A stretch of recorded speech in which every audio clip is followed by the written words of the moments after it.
wawabagaga. First time you've ever used that as a euphemism, or is that something that's been used in your life before? Welcome to Behind the Sins, presented by CinemaSins. Welcome to Behind the Sins, a weekly look at everything going on inside the world of CinemaSins. I'm Aaron Dicer, and I'm joined as always by Jonathan Watkins. Hello, hello. And Danae Hughes. Did you say my name? I did. My internet paused or something. I did not hear him say your name. That's hilarious. Oh, wow. Sorry about that. You want me to do it again? Hey, no. I think that's perfect. We're just leaving all that in, huh? We're gonna. Yeah, I mean we are still live. connecting remotely. We're still doing it connecting live. remotely. This is just part of it.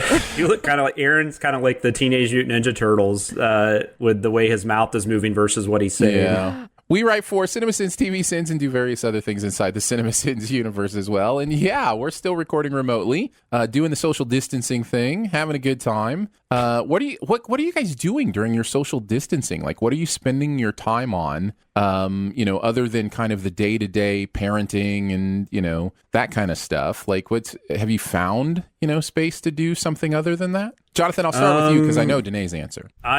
I'm cooking more just because we're not going out. I haven't really experimented with anything new, but we were going over like what we need to get for next week, and I think I'm going to start messing around with some stuff. But that's been kind of fun.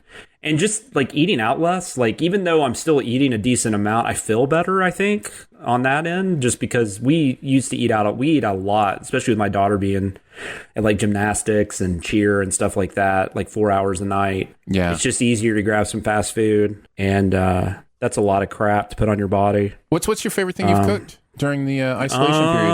I mean, I haven't really gotten that crazy yet. So, but I messed around with some seasoning and made a really nice tasting steak last night. Ooh, I like it. Because the seasoning was almost all gone at our local grocery store.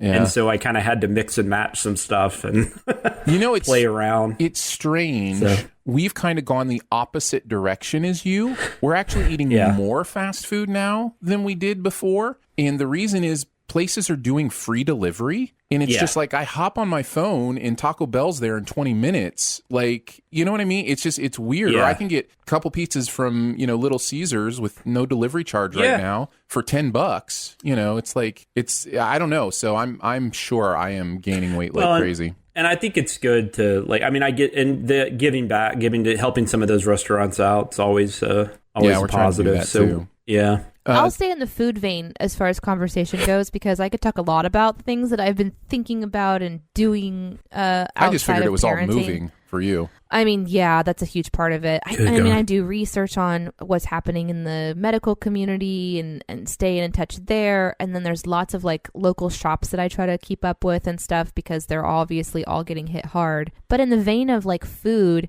the first week I decided to make a huge thing of ham and beans, which I love ham and beans, and I have this Instant Pot recipe that's like super yummy. And so then I've had this thing called a food saver for years now and never used it. It was brand new. Somebody was selling it on Facebook Marketplace when I was on Facebook, and it was like $30. And I know that they're way more valuable than that, so I snagged it, but I've never really used it. So I just decided to go ahead and use it. So I portioned out a whole bunch of ham and beans and froze all of it. And then like a couple days later, I made a big thing of lasagna, and I did the same thing. I portioned it out and froze a whole bunch of it because I love variety of food and I love eating out. And since I'm trying not to do that as much, I now can like go to the freezer and then just grab a little bit of a variety. So That's awesome. Oh, that's good. Yeah, this is something that like my friends who are really like super good at planning meals and all that, they've been doing it for years and years and years, and I've never ever done it. So but we're stopping because everything's being packed away. So we are in the final week of packing things up. So now it's like, okay, we'll just eat ham and beans and lasagna every day forever now. So what are these, like white beans, or what kind of beans are with the ham? I do navy, great white, and I want to chartreuse. I can't remember the other. I don't know that I've ever had ham and beans, but that sounds very tasty. Is it like a honey ham? Well, so I'll give you the recipe. I also want to give you another recipe because I have a really great marinade recipe that I found. It's so yummy, but it does have a lot of ingredients to it. Like there's a soy sauce and Worcestershire sauce and lemon, and then there's like 8 different kinds of spices that you put into it. You blend it up really good, but it is so good. It's so yummy. Oh, that's cool. Yeah, another thing we discovered. I'm sorry. Go ahead. I was gonna say I'm gonna post it in our food channel. Cool. On Discord. That's a great idea. Another thing we discovered though, because we make a lot of little pizzas and stuff, but the pizza crust was disappearing in the stores. Yeah. And so we got pita bread, which I had heard people do that before, but pita pizzas are actually tasty. We can send you a recipe for making your own dough if you want. My wife makes all our own stromboli and pizza dough. Okay. Yeah, me too. Hey, me too. Send it to me, and put also it in the Discord post it in the channel. food channel for everybody. Yeah. All right, fair enough. The other thing that welcome to Behind the Food. Yeah, exactly. The thing that we've been working on the most this last week is a project down in our entertainment center. I'm turning the entire back wall into Blu-ray shelving, and we've been putting that together. I should say my wife has. She's the one with the power tools. I just watch and hold things steady. But I need to get some shelving somewhere in this house because I just have my Blu-rays and stuff are just in drawers and well, I gotta cabinets. tell you, I would recommend this to anyone. It costs like $30 for the wood to do it. You just get 2x4s and you just put them right up against the wall, L bracket them to the wall like every 3 feet, like with the studs, and then you get 1x2s and you put them on the front of the 2x4s, and the Blu-rays just sit in there real nice and they don't move, and it's pretty cool. So neat. Maybe I'll do some pictures and some instructions. Yeah, you need to send some pictures. Maybe we need a new Discord channel for like home improvement. We're not really doing any projects. We're just doing some spring cleaning already. We went. It got really nice here Friday. And so we were able to go in our backyard, and like we had all this crap on the deck and our garage and stuff. So I was just, I got to get started on that. I was just cleaning, and while my daughter was out there doing her flips and whatnot, and my wife was enjoying the sun, I was like spraying off the porch and picking up and get stuff like that done. Even though the stir craziness definitely sets in, and it's sometimes difficult to feel like you can't really like go places. Like we love to go to the aquarium and we can't do that. And there's other things that we can't do. I really enjoyed seeing all of the social media outlets that I have of all the families just finding ways to do things together. There's some super hilarious videos that people are posting of fun stuff and going out and painting, and I don't know, it's just kind of like this. I've seen where some people are saying they're talking to their family and friends more right now, just because they have no choice but to call them. Yeah. I've been checking in with people that I haven't talked to in, quite a long time, because I want to make sure they're okay, especially small business owners, my friends who are nurses and work in the hospitals and stuff. So I agree with that. I think we're all just more aware right now of how much we need to check in with each other. And so that's pretty cool. Yeah. And then our neighborhood there's a lot of nice people in our neighborhood. There's one lady who's a photographer. Who's a professional photographer. Hey, we could hire her for Sun Week. And she did quarantine pictures the other day where, if the house wanted to, they could stand on their front porch. She would be within a reasonable distance and take pictures. And then on our neighborhood Facebook page, all the family photos, the quarantine photos. Well, it's fun. This is just such a unique time. I think it's important for people to connect and for us to share stories. I've been more on Discord having conversations with people. It's been really appreciated, just thinking about things other than what's going on and staying connected. So I think we should also spend this whole episode's just going to be us talking about our lives and being quarantined. And this makes, not that I didn't realize that we were lucky and that we have a great job, but this really makes me realize how lucky I am. Because I know you're moving and stuff, Danae, but as far as work-wise, we haven't really had to adjust to anything or change anything. Yeah. And we have the luxury of already working from home. Yeah. So there's a lot to be thankful for there. Yeah, the real difference for me is just having Iris home. That's something that, we're going to figure it out. That's a huge difference, though, when they're 3. Yeah. So that's a little bit of how we're passing the time during the isolation period. Hope you and your family are doing well. Hope everybody's healthy. Hope you're finding fun, creative ways to pass this time, including listening to podcasts that you love. So we're going to do our normal thing and keep you up to date with what's going on inside the world of CinemaSins. Let's kick it off with the SinSide Scoop. What's he building in there? I've got a secret. Pay no attention to that man behind the curtain. This is a true story. We're going to look at the videos from the week, the process of sending them, how we felt about the stuff we're sending in general. We like to kick it off with TV sins, and we started with a Netflix show this past week called You, and we did the pilot episode. This was a Hughes Watkins script, so Jonathan and Danae wrote on this one, and I'll have to let you guys carry the conversation as far as the show is concerned. I don't think any of us had seen it before we send the first episode. I still have only seen the Sins video, but you two have actually watched the first episode. So what are your I think I can tell a little bit through the Sins video what some of your thoughts might be. But what do you think? It's an interesting idea for a show, and I mean the acting is good. It's not very good. I mean the show as a whole is.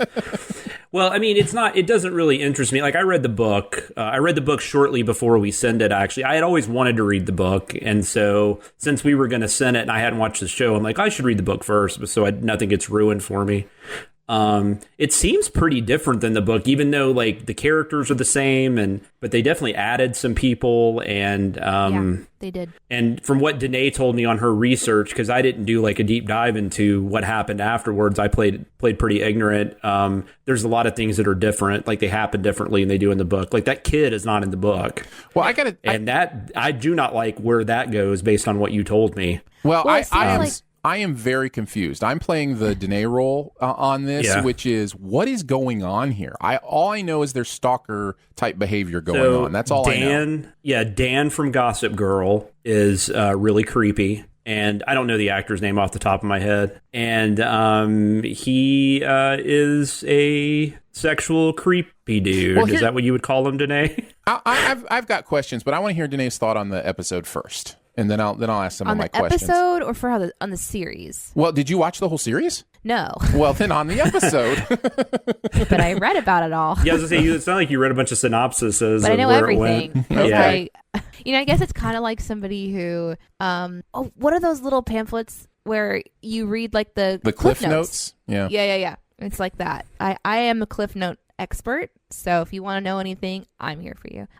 So this episode, I think we did Westworld and then straight into You. And I was pretty upset about all things TV sins for a day.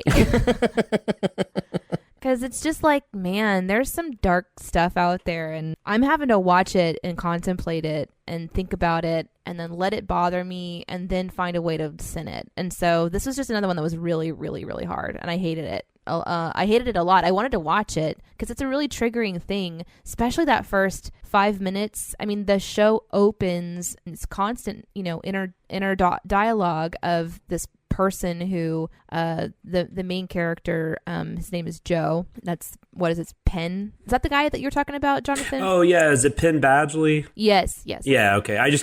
He played Dan on Gossip Girl. Okay. So I watched that with my wife. He's like he's just an obsessed person, and so the entire first 5 minutes is him saying in his mind really horrible things about this, how everything she's doing. She's not wearing a bra, that means that I should have sex with her. She's jingling her bracelets, that means she wants attention. She wants me to know her name because she just gave me her credit card when she has cash. And it's just constant like crazy psychotic things that actually people do sometimes think. And it was really triggering for me because this is something that I personally have had to think about in my past is if I wear this shirt or if I wear these shorts, am I drawing attention to myself? Does that mean that people have a right to whistle at me or slap me on the ass when I walk by? And so now I'm watching this show from the inside of this super creep. Yeah, I hated it. Okay, so this leads well into my questions.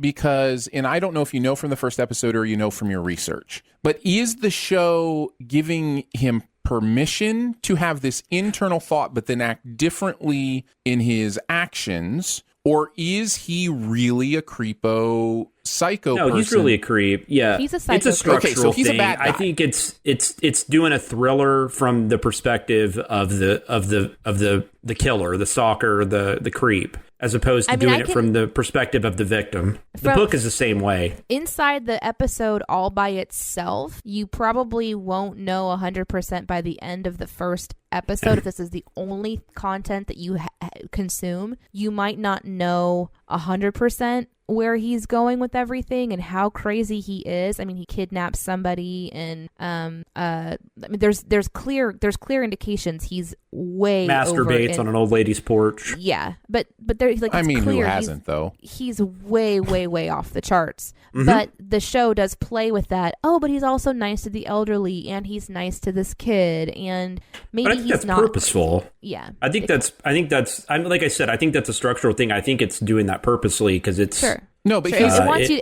It wants you to know. It's playing with the tropes. Yeah. He's the antagonist though. He's the bad guy. Oh yeah. Okay. Yeah. 100%. Go ahead. Because I wasn't really sure as I'm watching just this episode if this is doing the pursuit fallacy, where it's like playing into that idea of, you know, when you love someone, you pursue them long enough, they'll eventually come to you kind of thing. I wasn't sure if it was playing with the idea of having thoughts, but not letting those thoughts control your life. But you're saying this is pretty much cliche villain, having thoughts and then acting on those thoughts. Yeah, you're just getting it from the perspective of. I'm trying to think of an example in a movie, but because he's not Hannibal Lecter, but like if you got Silence of the Lambs from the perspective of Hannibal Lecter, that's essentially what this would be. He's building a fantasy. Yeah, and he. I will say when I. Oh, go ahead. That's okay. No, I was going to say when I was reading the book, and I guess we don't want to get into spoilers and stuff, but I was really curious because there is a lot of indication early on in the book that she might not be exactly all there either. And so I kept wondering the whole time I was reading, like maybe this is going to turn into where,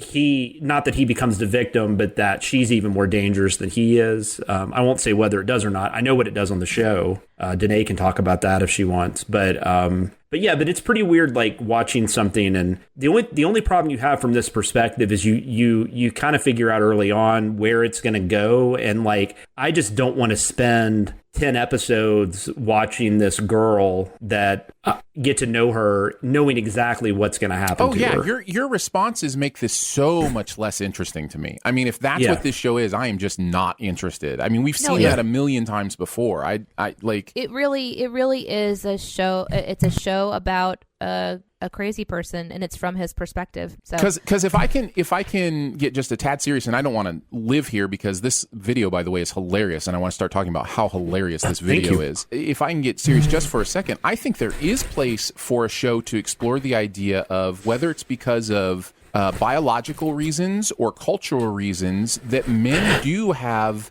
very uncomfortable thought lives. You know, there is a discomfort with most men with how you see the world. And part of being a man that I've had to learn is the idea of how to control those urges and those thought lives, the way you think about the world around you. Danae, you talk about how you dress.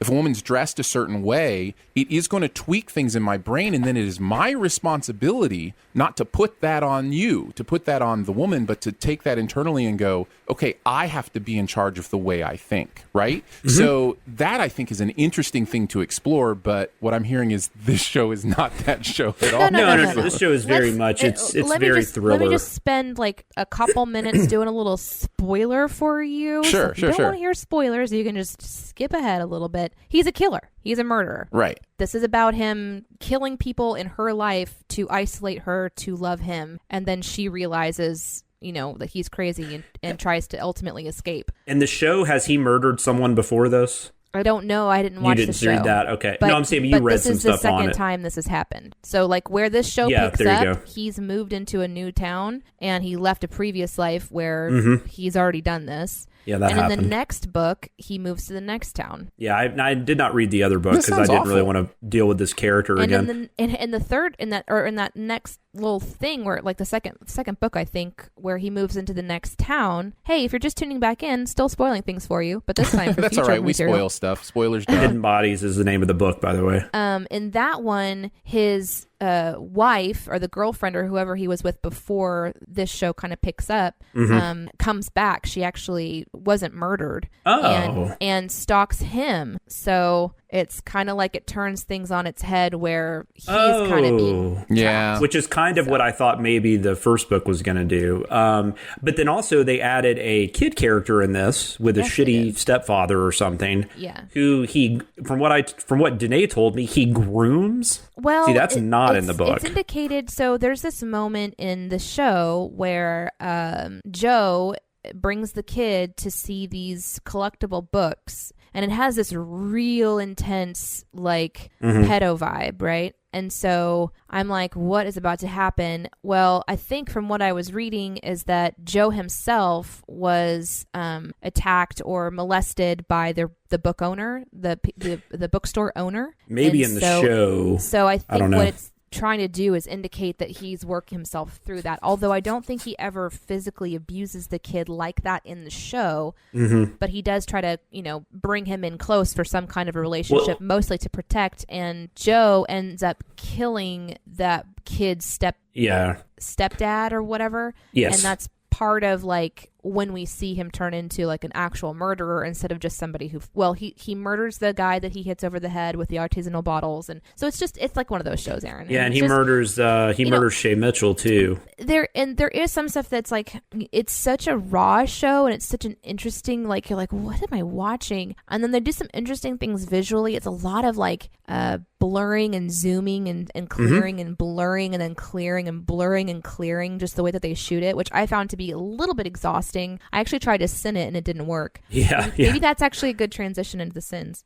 Yeah, I really loved this, and since you guys wrote on it, I'll just kick things off and tell you about some of my favorites. Of course, we have to start talking about the giving all the sins back moment for the first time in Sins history. The narrator actually gave back all the sins, only to rescind them later, which of course he would. I mean, did you really think he wouldn't? That was a fun, this script was interesting. Like, we went back and forth on this script quite a bit. Just me and Danae, and then when we brought Barrett in. But that was one where we changed. We couldn't get a grasp on what we wanted to bring the sins back on, right? And then I had written we ended up cutting a sin. Yeah, I had written a sin to give them back, but that particular sin wasn't working. And so then we were like, okay, where are we going to give the sins back? Yeah. And so we're trying to kind of explain this vision to Barrett about, we're going to take him away, but then we're going to give him back. We just want to make sure when we give him back, it makes sense. And so he was kind of helping us figure out, okay, what if we did this? Because, it's not been done before. Well, I will tell you, I thought they would be given back immediately just as a quick joke. And I like actually much better that it waited till the end to give them back, because then you're living there for a few moments where, like, oh my goodness, this really happened. Well, then I think that was the sin I had already written, and then I think Danae added a couple things to it. I know she added that's ridiculous because, like, that was our last sin, and I couldn't figure out how to punch it up more. Yeah. And then she suggested we do that sounds right, or that's right, or something like that, and I thought that made it even better. I also have it's just Jeremy being flippant. Yeah. I also have to give props to the speaking of things I'll never finish. This show, that made me giggle. I liked that. The Jonathan slam, which I'm assuming was written by Jonathan because we don't we slam have to each talk other. about that. Danae wrote the sin, and I added that at the end because I just said, hey, this might be funny. And I just decided to do myself I decided to make myself the person because I was the one adding it. I didn't think it would be, nice that there was somebody else under the boat. But when I wrote that, my thought process was I was saying, because I wasn't thinking through the sin that Danae had written, so this was completely my fault. When she said he would be immediately fired, I was thinking from a writing standpoint. And then no, it's clearly that you're a pervert and you got fired. I know, for being a pervert. But you're working on a script and you're working on like 3 other ones, and it just wasn't something that completely just escaped me. I'm going to be honest. This is part of what's hilarious to me. And it's fine. No, this is part of what's hilarious to me. And I'm not kidding when I say this. I think easily of the six of us, Jonathan is the least perverted among the six of us. Easily. Like, it's not even close. Like, the other that probably makes us, it better then, right?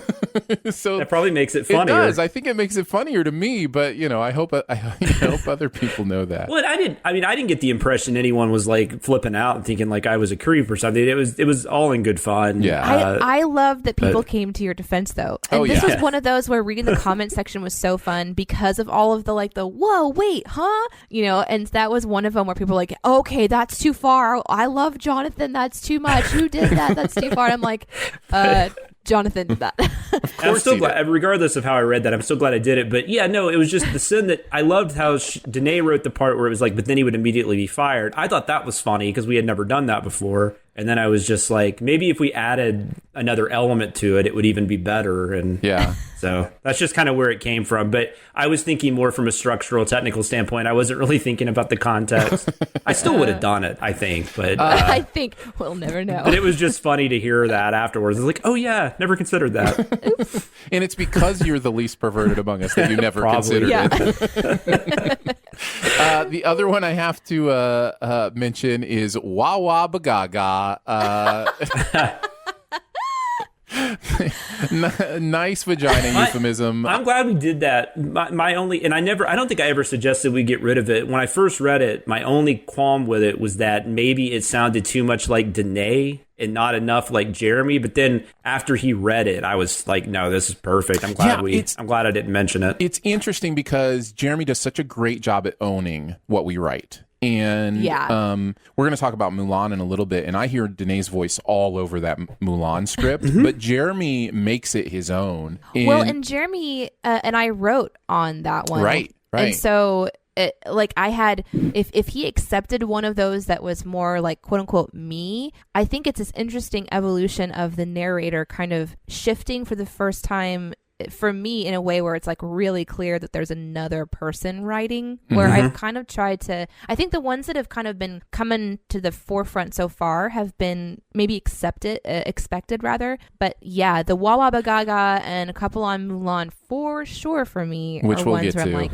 I can't believe, we'll talk about that one next week. I was surprised that wawabagaga made it. In fact, I think originally Jonathan was like, I think I'm going to lean on cutting this one, but let's see what Barrett says. And then Barrett didn't say anything about it, so we're just kind of like, okay, we'll slide that on it and see what happens. Speaking of wawabagaga. Well, we had a lot of, I think that was one that probably, because we had a lot of the main problem I had with this when Danae and I were working on it initially, even before Barrett came in, was that because this is from his perspective, his inner monologue was easy to send, but at the same time, it was kind of one of those lines where you're trying to figure out, is it a sin or is that the point? Yeah. Yep. And that's always the question really we have difficult. to ask. Yeah. And because it wasn't really a hard show to send necessarily, but there were some little things like that made it a little more difficult. So we changed up a bunch of sins. We got rid of a bunch of sins. We added some stuff. We definitely worked on this one. Yeah. This one was massaged in a non-creepy way. But I think it worked. Yeah.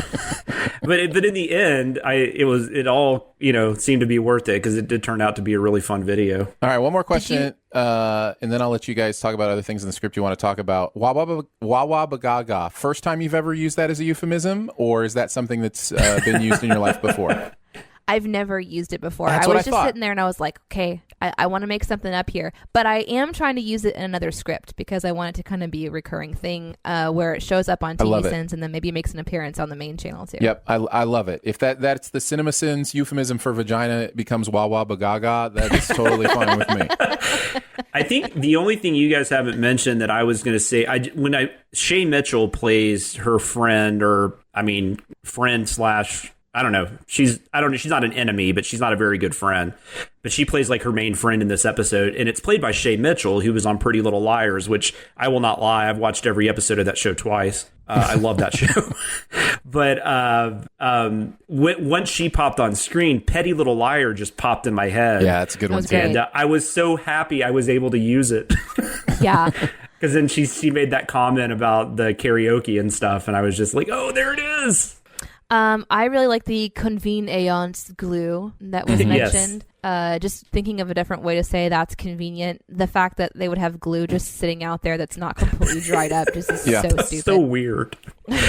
But that's stuff that Danae notices that I don't. So I'm like always happy when I'm working on a script with her. Well, you know what? I feel the same way because you'll bring out stuff that's just like I would like the Petty Little Liars. I would have never made that. So we all work well together, which is, I guess, why none of us are fired. I also love, Jonathan, your joke that you wrote about that you thinking it was weird that Facebook had that section for like when your parents got divorced and like if your dad. Well, and that was an inner monologue moment too, where I kind of debated on whether or not, but that one I just left in because I thought it worked. Because we were just we were being dumb. Yeah. So I thought that one was fun. There's moments whenever someone can overhear something and it just, you want to find a way to sin it. This one was so perfect because when they were at the bar, when she was at the bar with all of her friends and he was there spying, but he was so far away and they're talking in a whisper in a loud bar. And it was just one of those moments where perfectly you can see the way that it's shot and everything. Like when he stands up to move, he's literally across the room and there's no way that he should be able to hear. And I just like pointing stuff like that out, but everything else is kind of mentioned. This was a horrible show I will never watch, but I read about to kind of check that curiosity thing, but I really loved the script. So yeah, and like Aaron's saying, this is definitely subject matter that you could make into an interesting show, and I think doing it from the perspective of the creep is interesting, but it's just I don't think it's done well here. Yeah, and the book, I mean, the book's fine, but the book's kind of just it's just kind of like trashy nonsense, like it's an airplane, read if you understand what that means, I guess. I do understand. Let's move on to The Walking Dead. The Calm Before is the name of the episode, which I think is because the next episode is called The Storm, and so together they are the calm before the storm. So clever. This is a perfect title, though, for this. This episode is calm, man. There's nothing going on for most of this episode. Took 23 minutes to Walking Dead. This is a Dicer Walking script, of course, because it's Walking Dead. So Jonathan and I did this one. We've exhausted our Walking Dead conversation, except that this is the first one that Jonathan and I watched where we hadn't watched some of the stuff before this. Like the other ones we've seen, we had actually watched the show up until that point, but I think we both gave up around the same time. And man, Walking Dead just like pulled the time travel card. Like they jump ahead like 5 years in... that's an interesting idea. I'm trying to think of a show where it was actually done well. Like Desperate Housewives did that, but like it seems like a really cool concept, and you can kind of, but it seems like shows always still just go back to their usual stuff, and it's like it never even really happened. Yeah. But it's still the same old Walking Dead. Lots of the same problems. Lots of the same, issues. Just with the added issue of who are these people? Because there's a lot of new people. But let's talk about the video. Danae, what did you think since you didn't write on this one? I don't know. I think that I like the videos themselves. There's things that are kind of funny. There's jokes that always stand out. But pretty much whenever I click play on it, I'm just like, I am a zombie. Yeah. I'm like, just just sort of slowly blinking. Like, I don't know what's going on. So it sort of feels like a little bit of like a wash, rinse, repeat situation. But I do still have that thing where I'm like, where is this going? But then I have all the conversations we've had where it goes nowhere. And so then I just even more. So, but I always enjoy what you guys write. So I would like to hear more about which ones you guys enjoyed writing, though, because some of them are always great. And then some of them are like little tidbits of like research or fun things. So I want to hear you guys talk about it. Jonathan, why don't you start? I really enjoyed, I really appreciated Aaron brought up the I guess it was you. I don't know if anything was added to this from the shadow, but you brought up the caramel apples. Yeah. Because God, I hate caramel apples. They're the worst. They're the worst. They're just like, as a concept, they're fine, but like to actually eat one is awful. Yeah. And I've never had A whole apple, yes. But then if they're slices, they're okay. Well, can you slice a caramel apple? If you're dipping apple slices in caramel, that's different than trying to eat the caramel apple. Yeah, like the hard candy. Oh, I guess I've never tried. They're like on a stick. And don't. Because you will either break a tooth or you'll, compact caramel so deep into your molars that you'll need a chisel to get it out. Like it's the worst. Okay. And then we had the stuff about it being like it turning into a constitutional convention in 5th grade history class. That was very funny. The school field trip to Colonial Williamsburg montage. I'm watching that opening montage and I'm like, what is going on? It's crazy. Here? It's so weird. Oh, that was when I got up to about where the dude is speaking with the tiger statue by him, and I immediately hollered at Aaron. I'm like, I don't know what's going on here. And then he gave me a YouTube guy that does season recaps, thank God, because I didn't even know where to start. I know the narrator's supposed to be ignorant, but this was just jumping into the middle of just nonsense. Yeah. It was crazy. But the other thing I wrote that I really enjoyed Jeremy's take on was the Hamilton reference. Because for some reason, when he was signing that paper, Hamilton popped in my head. No, and that was good. I bet Jeremy would sing some Hamilton for us. And he did. Yeah, that was good. He did. One of the things that just makes me, you ever write something and you're just like, I'm not sure if anybody else finds this funny, but I giggle every time. The moment where Judith, who is now 7 years old or something, where she's like, I draw pictures of you every night, and then the sin is just stalkers. And that's great because it's a kid. Right. That just makes me giggle every time they call Judith a stalker. And the other thing you pointed out that was just us being silly, I think I even wrote something about this too, was where he's like, don't make me ask, I won't ask again. And then you're like, well, you didn't ask once. It's true. Because he made a statement. He didn't ask a question. And I mean, we're totally being an idiot because most people would say something like that. But he really didn't ask a question. I'm always a big fan of trying to figure out acronyms, so I enjoyed doing the acronym. Oh, that was a good one. Sin, which was my favorite part of that is pretending like they thought Fair of New Beginnings was an acronym. Just makes me laugh because it's our outtakes were. This was one of my favorite set of outtakes too. The Avengers one was classic. Yeah, because that just worked out perfect, to the point where you almost wondered if they were copying that. I felt like it, right? It was my god! So and then I got I did that Texas Chainsaw Massacre 2, which that's not a movie I'm a fan of, but when he walked out of the woods like that, I just thought of Texas Chainsaw Massacre, and so I found something, but that worked out perfectly, and it was, I don't know, I just really enjoyed all the outtakes. The other thing, we've used the Al Pacino outtake in 2 Walking Dead episodes now. The what's that movie called? Any Given Sunday. The Any Given Sunday speech. Yeah, which is really funny. The other thing this episode that was so annoying was it turns into Degrassi High or something. It turns into junior high love stories and so many kids and just the check the skip, yes or skip. Who's skipping who? Skip. Skipson was one of my favorites. And if I understand that new Walking Dead series, the spinoff, which apparently has gone on hiatus because of everything going on, but I think that's supposed to be more like young adult. So I'm curious if that's where they got that idea was from, these kids, but. Yeah, but I think it's supposed to be set later, so I don't know, but that just made me think of that. Yeah, it's another show I will not be watching. I vote no. Is this the final one too? Do we have one next week, or is this it? No, this is it. Yeah, this is it for this run. I'm not saying we won't ever do any more Walking Dead. There's no other run. We're making our decisions. We're the ones that are in charge. We did have people seem to like it. We did have a few people I noticed say, "Oh, you're not going to do any of the Negan," which we didn't really do any of the Negan episodes. But But we'll see. But oh well, indeed. And then I'll finish with this: the idea that we don't know who anyone is, but the 2 people we ask where they are Shane and Lori, which is hilarious because they haven't been around since the first 2 seasons. Also made me giggle. All right, let's move on to music video sins, which deja vu.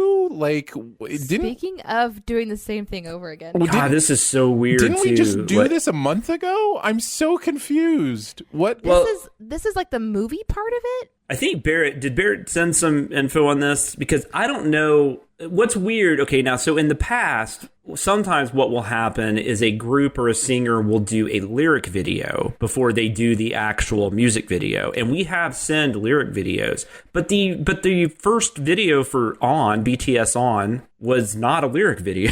It was just a video. No, it was a full video. And then now we have this one. Yeah, I mean, I think this has more of a story element to and it. Not that I get what was really confusing to me is when we did it a month ago, this is the one I watched first. And I was like, and then I went and watched the Sins video and I was like, where's all this stuff coming from? And then I had to go find the one that we actually sinned. So I had actually already watched this one. It's weird. It's weird. Yep. I decided to just here in the moment, right as we're trying to do the show, do a little bit of more research into why this is happening, like why they did 2. So, but I don't think I can find anything fast enough to like really dive in. I mean, they're making money. I mean, that's part of it, but I don't. Yeah, that is odd. Did Barrett have any thoughts on this one? Yeah, he did. Do you want me to read him or something? That's yeah, weird. yeah, that'd be great. Oh, okay. He said this music video made no sense. The quote-unquote kinetic video, or whatever the fuck it was that came out before this quote-unquote official one, was much better. I don't mind the song at all. Probably not in their upper echelon, but I could still imagine banging on it and stuff. Which I think is maybe too much personal information. Didn't we ever teach you not to say and stuff? Listening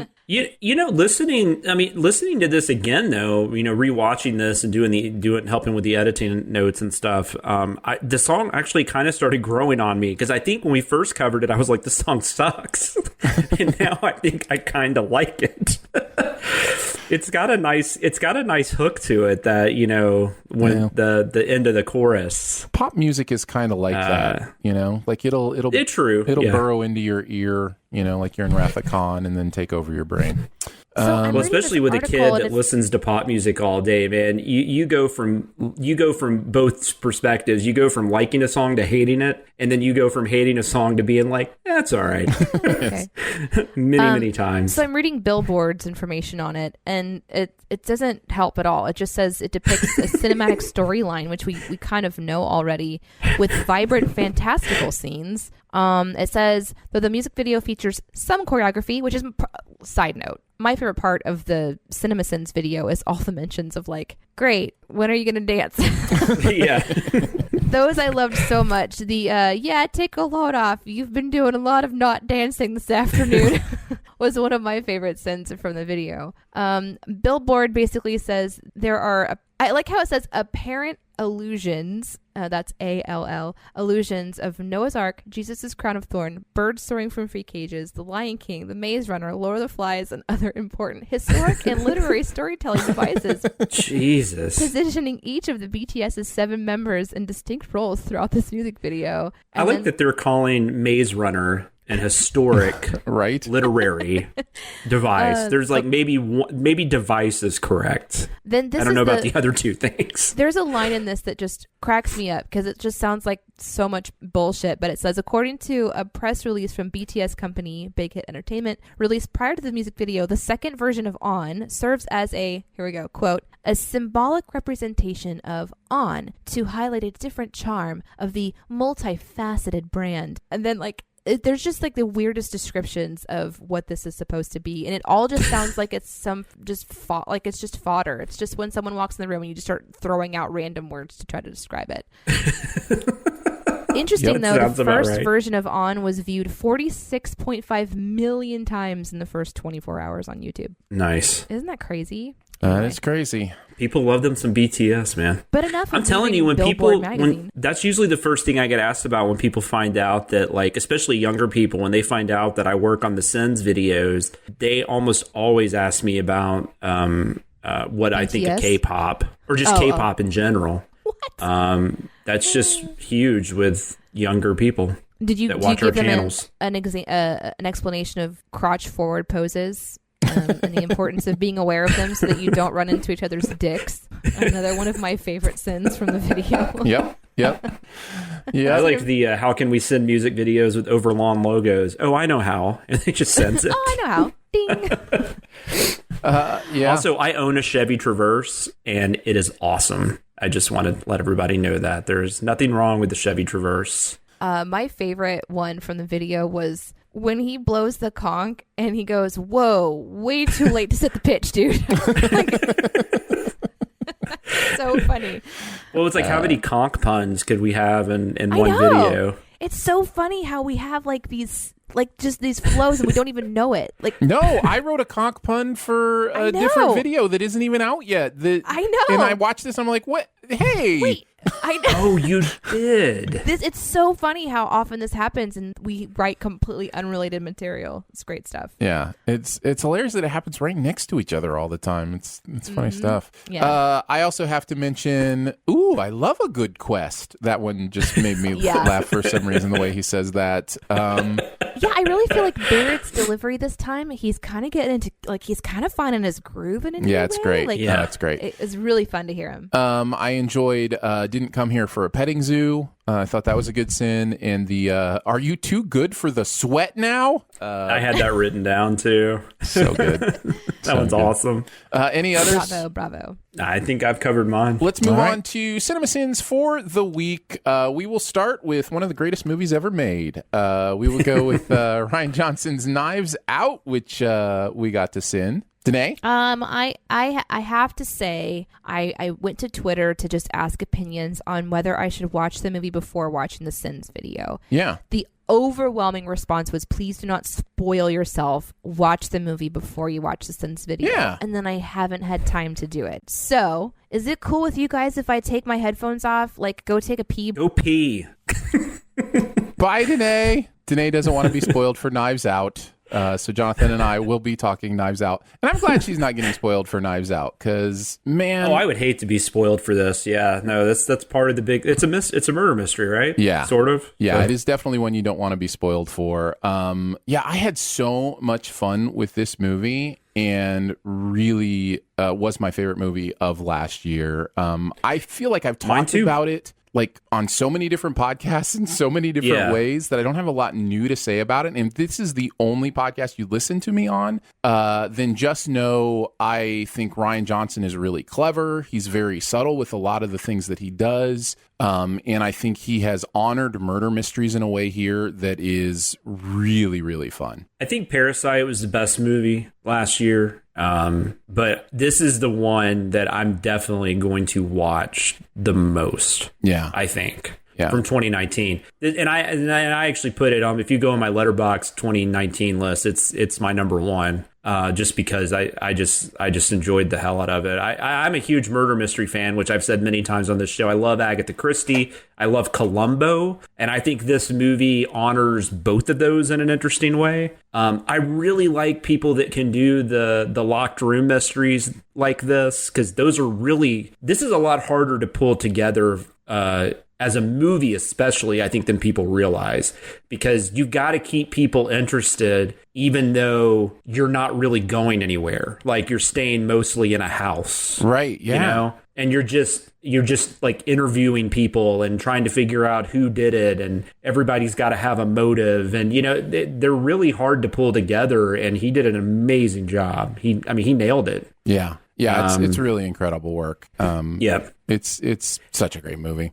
And this video is really good. And I'm sorry, you wrote on this one, right? Yeah, this was I didn't say it yet, I don't think. Oh, okay. This was an Atkinson Dicer script, so Chris and I wrote on this one. Yeah, so, you guys did awesome, because and it was really, this is one of those two where you could tell that you guys loved the movie. Right. Because there was a lot more sins in this one where I'm a dick, so I've still got to send stuff. Right. Like, I got a job to do here. We all know this is amazing, but I got a job to do. Did you guys have a hard time finding stuff, though, or did it work out pretty easily? I did. I had to go through it twice, and sometimes what happens with a great movie is I will have fun like looking at the details, because it's so great that the details themselves are also great, right? But then you also find some stuff you can have fun with. And in this one, I found myself, maybe it's because it's that next level of like movie that I really, really love. Yeah. Where every time I would think of quote unquote a sin, I would argue with myself. I'd be like, I'd be like, nope, not a sin. Can't do that one. I'm like, no. But it was interesting. You guys touched on, you guys touched on the stuff though. I think that made the most sense. Like her what does Daniel Craig call it? Regurgitative reaction. Yeah, her regurgitative reaction. Yeah. I mean, that was a very fun plot device, and you don't even care that it doesn't make a whole lot of sense, right? The way it's played in the movie. But from a sinning standpoint, there are definitely things that you can tackle. And then obviously, Chris Evans, the way he goes about doing things really don't make any sense. I love that you guys pointed back to the Kenneth Branagh where Hercule Poirot gets hired by the guy who did it, right? Essentially, yes, exactly. But if we want to talk about the video itself, my favorite sin was the Apple phone, the iPhone. Nice. Yeah, where you had the first case of having the character hold an apple to know they aren't an asshole. Well, it's so funny because Ryan Johnson had just been talking about that week. He was talking about how Apple doesn't let him do that. About the iPhones, yeah. And it's kind of one of those things, too, where I know there's no way in hell Ryan Johnson was thinking about CinemaSins while he was writing this, or I very seriously doubt it. Maybe he was, I don't know. But some of our fans will come out and be like, oh, did you see they were holding an apple in Deadpool, you know?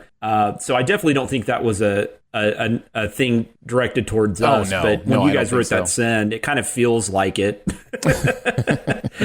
Yeah, that would be amazing. I love the use of the word force shadowing. Yeah, well, that's another interesting one because I had written that on Gemini Man, which came out a couple weeks ago. Yeah. And, I didn't know. Oh, okay. Yeah, and there's a forced shadowing joke in that one. And Chris, when he sent me his this script, he hadn't written forced shadowing, and I was like, "That's hilarious," because I just put a forced shadowing joke in the Gemini script, and I cut and paste and sent it to him, and he was like, "That's hilarious." I was like, "Should we keep both?" He's like, "Yeah, we'll keep both."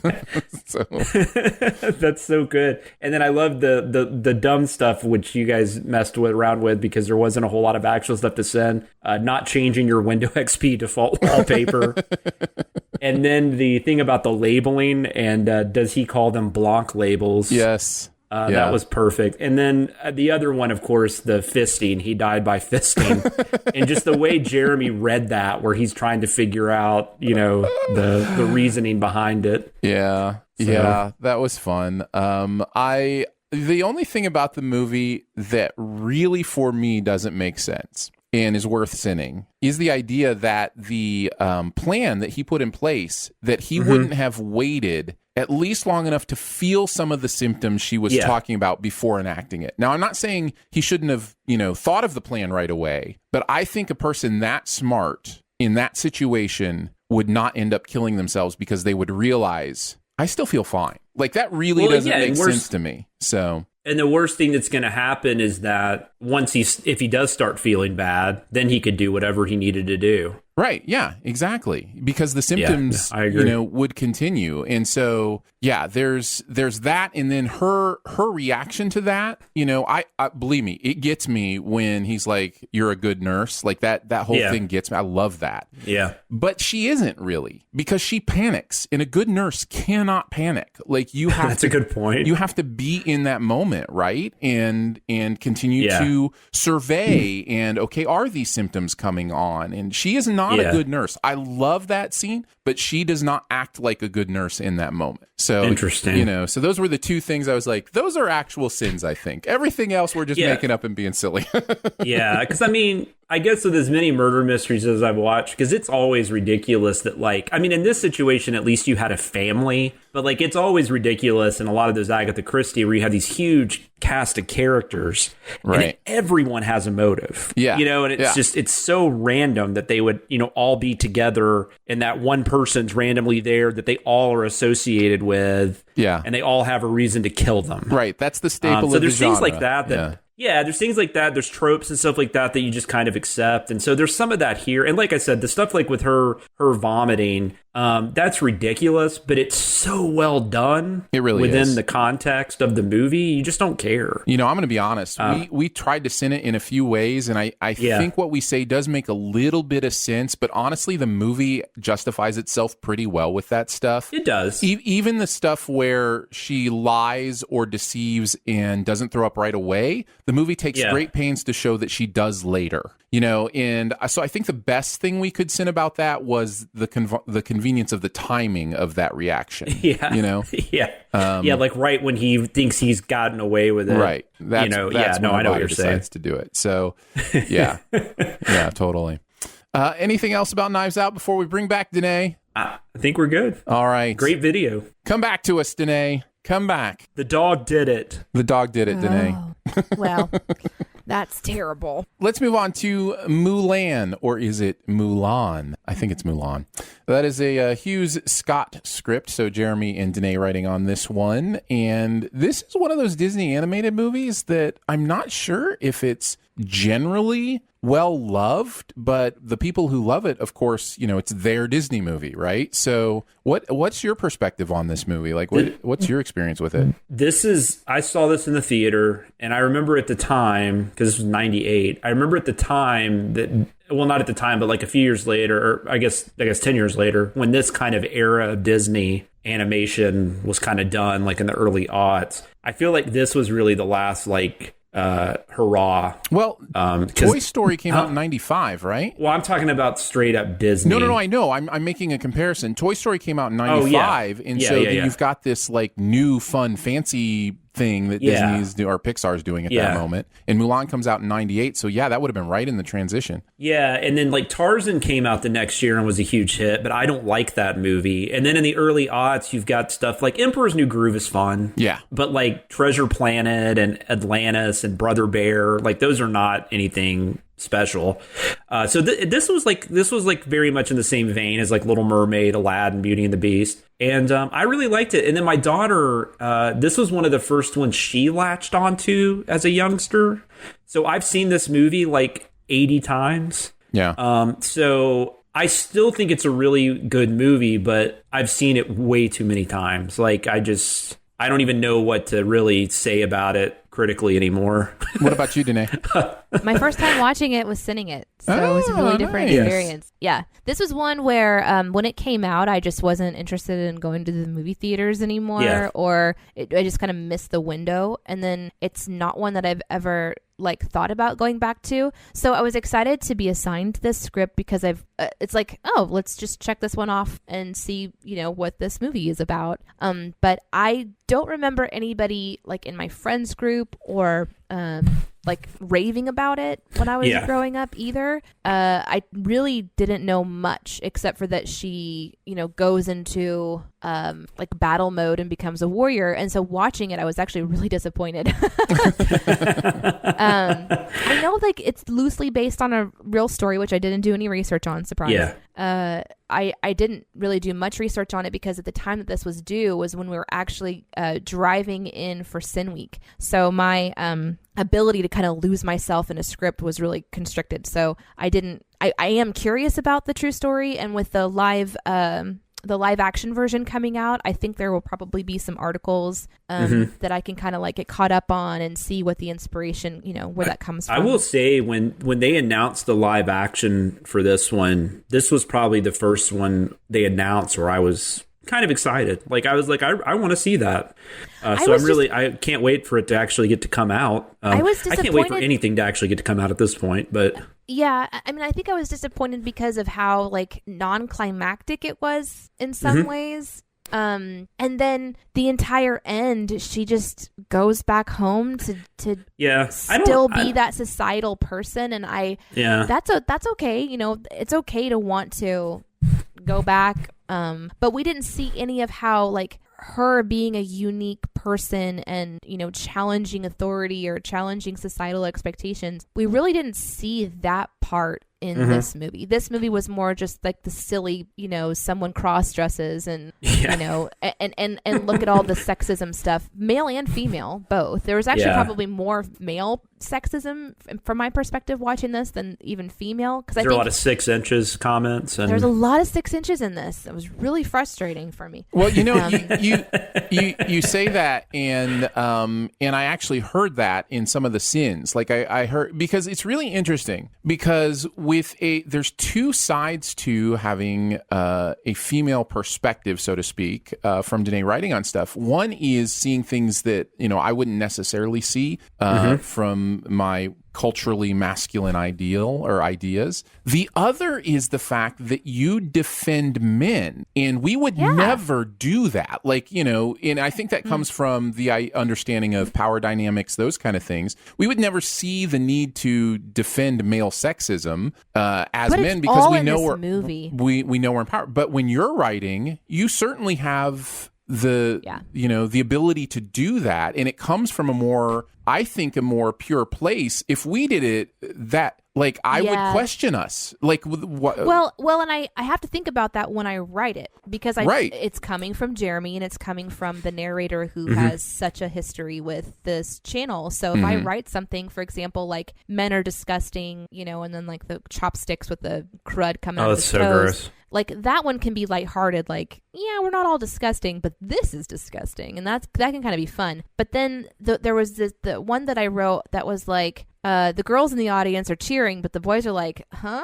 Because and I had something way more like punchy and social justice warrior type feel to it, and then I'm like, I just need to back this up a little bit, because this isn't Danae, narrating this. It's not. This has to be something a little bit different. So, but I still felt like it was worth pointing out, and so I was glad that one made it in, because it's such a quote unquote typical dude trope. Like, we like to punch each other, and we like to, like, if you want to say hi to a guy, you punch each other.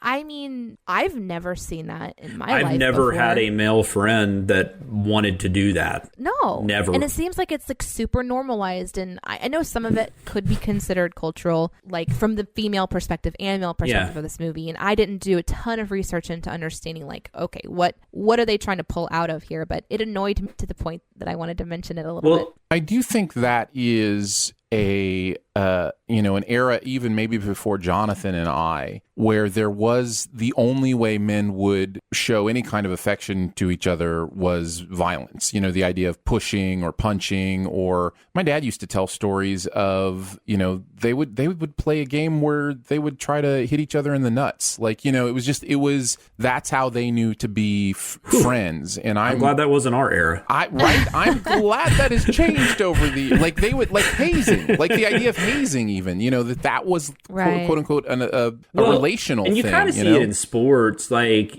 sports like the ass slaps and stuff like that. I mean, that's legit. Like, that happens. I mean, you see that on TV, but, and I played sports, but that's still more friendly. That's still more like, good job. I don't know why we have to slap each other's ass, but, people do things. Yeah. I don't know. That was a weird way to put that. No, but I think, like, this movie, though, is supposed to be about breaking out of that gender norm for, Mulan, obviously. And I think that it accomplished that goal, especially for the time that it was released. But for me now in, 2020. Yeah, 22 years later. I'm looking for something deeper than you than could that. say, Danae, that hindsight is 2020. Oh, no.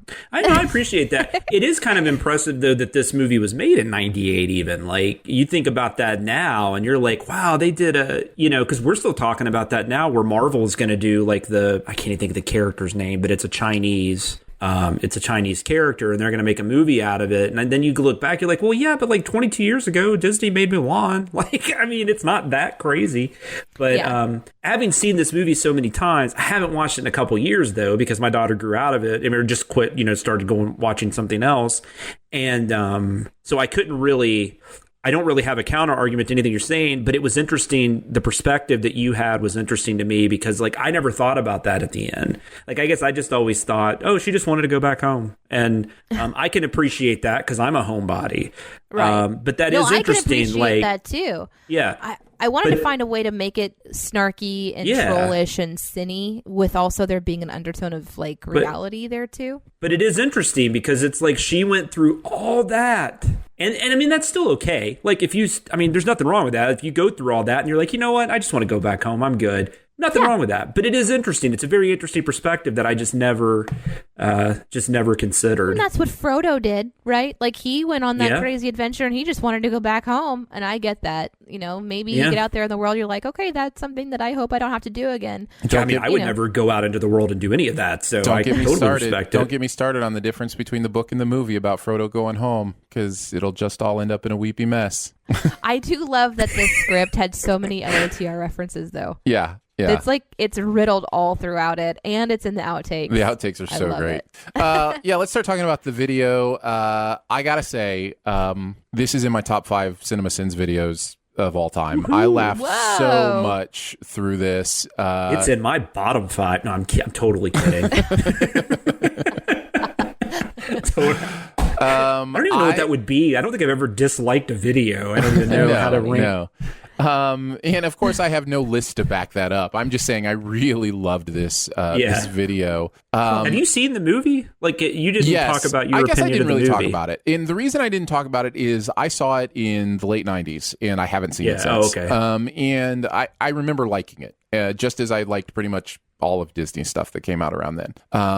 So, and still do, actually, usually.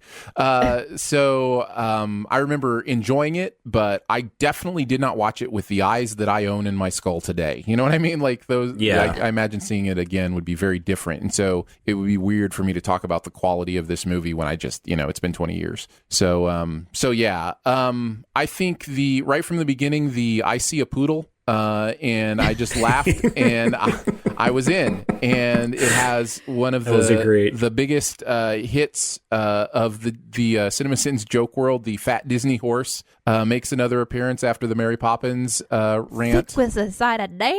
Yeah, exactly. Did you work on Mary Poppins today? I did. Jeremy and I wrote on Mary Poppins. Right. But that was Jeremy's. The horse sin was all Jeremy. Oh, yeah, in both of those videos. Yes, that's something that bugged him, fat horses, he just can't get over them. It's like fat horses and Pete's Dragon, the things that he can't get past. War horses weigh a ton, though. Yeah. Like, they are so huge. They are. So it's funny because I remember researching a little bit like, okay, this is a big horse. And then I'm like, oh, no, it's a war horse. It's supposed to be big. So then whenever I saw his sin, I was like, that's good. But then his delivery of it is what brings it to life. I can't imagine if I was by a war horse in person, I would just pass out probably based on what you... Because I'm scared of normal-sized horses, so... Yeah. They're also underperforming Steven Spielberg movies, too. Which I've never seen. Not because I'm scared of horses. Well, that's why it's underperforming, because Jonathan didn't see it. I loved One Swipe Makeup Remover. A lot of people liked that. That was fun too. Jeremy in that one, he wrote something similar, but liked the way that I had done mine, and so we had an alt kind of a thing. I didn't actually see what he wrote, but it was fun because he was thinking the same thing, and then I got to do that. The makeup is Moo Gone, and I was like, Aaron's gonna be so proud of me. Yes, always. Accepting grandmother into their ghostly ranks. What?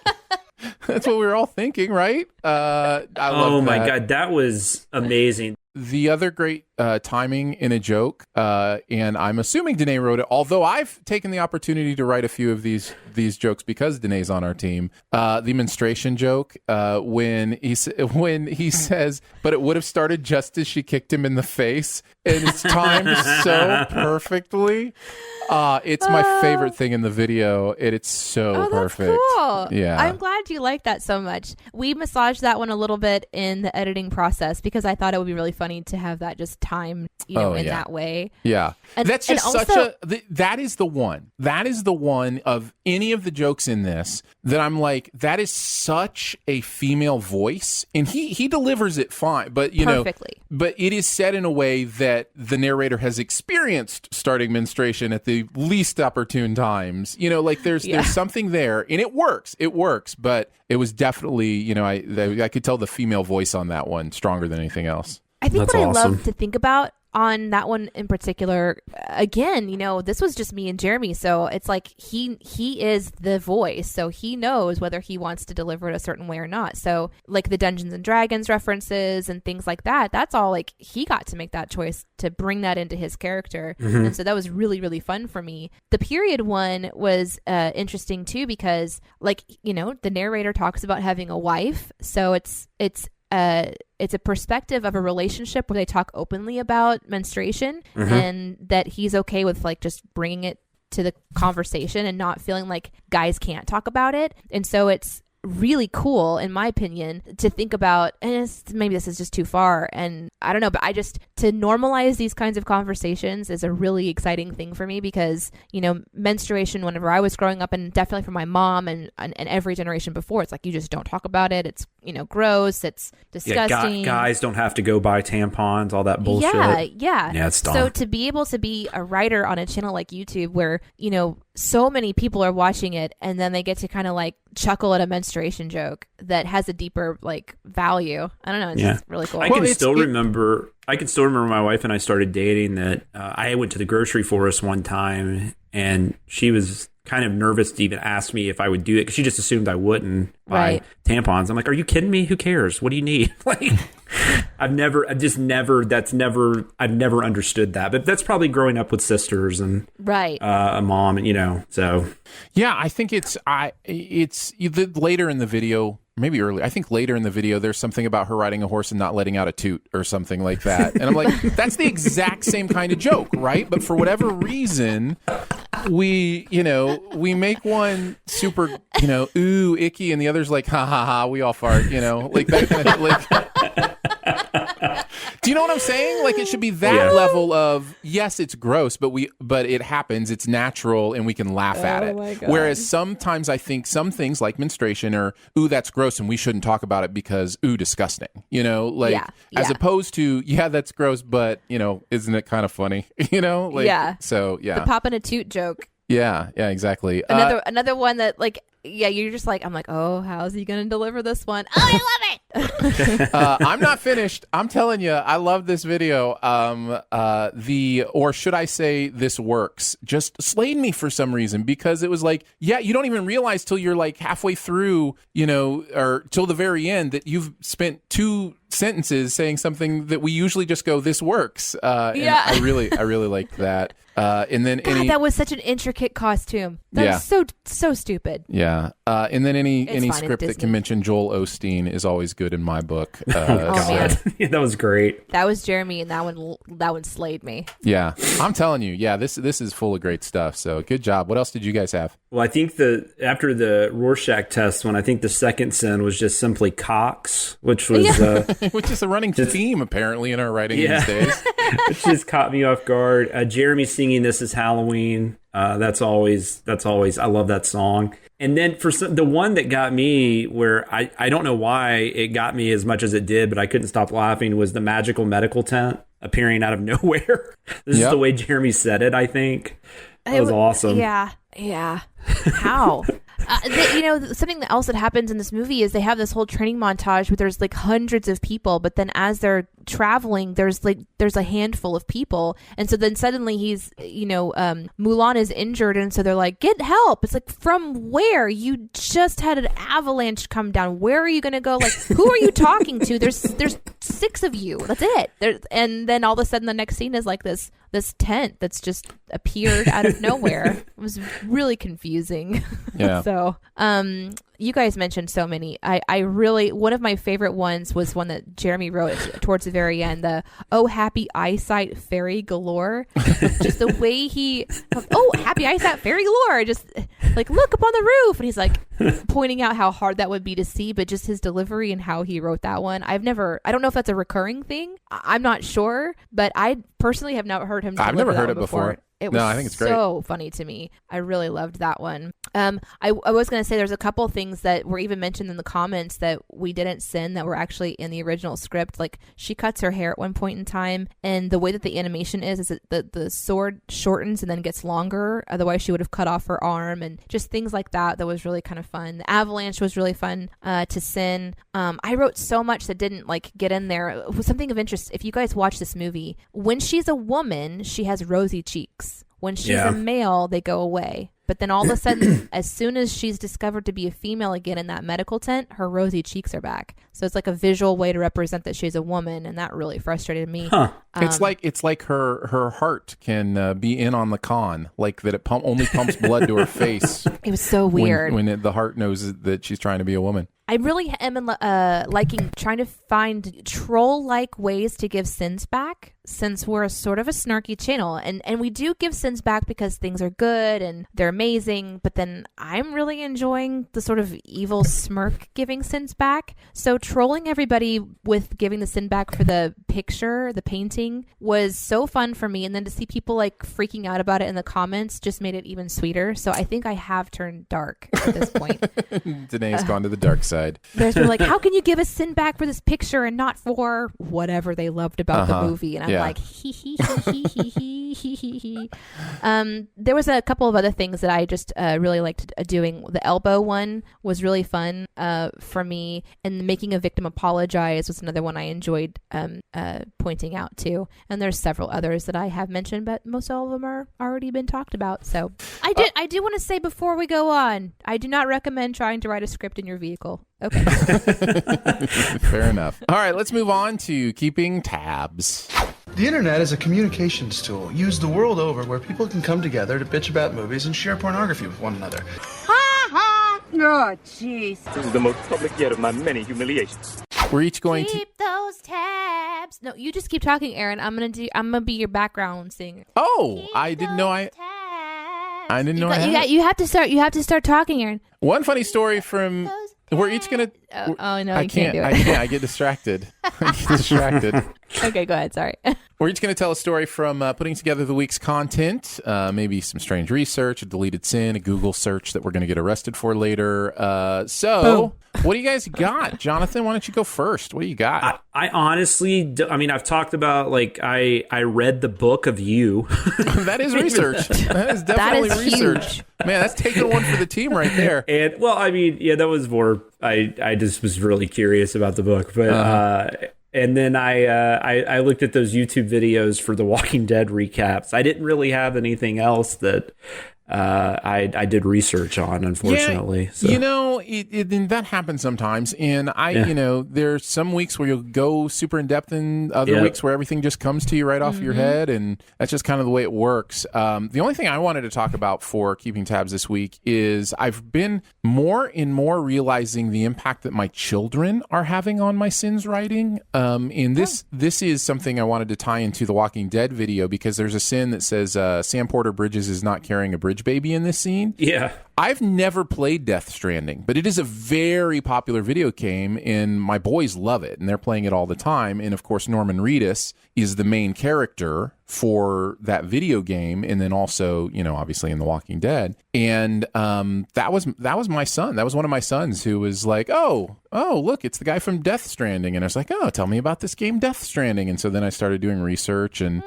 it was... Oh, so the guy who gives me grief about talking to Discord about sins for getting perspective is now getting sins from his own children. I see. Oh, how the tables have turned, Mr. Dyson. Have they, though? Have they really turned? Because this is my son in a level of confidentiality, not necessarily public conversation. That's true. But that's true. Well, I'm not giving everything away when I talk to people about perspective. And I actually talk to Discord as much as you like. It doesn't bother me. So the idea I went and looked at Death Stranding, and I was like, man, that is a weird game. And he walks around with this fetus like attached to him in this bowl. He has like a fetus bowl that he walks around in this game. And it's called a bridge baby. And so I thought fans of the game would enjoy kind of that nod. And yeah, we got some comments on it, and I think people enjoyed the shout out. So that kind of stuff is fun for me because it allows me to pretend to be younger than I am in some ways. Like I'm still cool. I'm still hip. Kids are still saying hip, right? And then I become Steve Buscemi. Hey, cool kids, what's going on?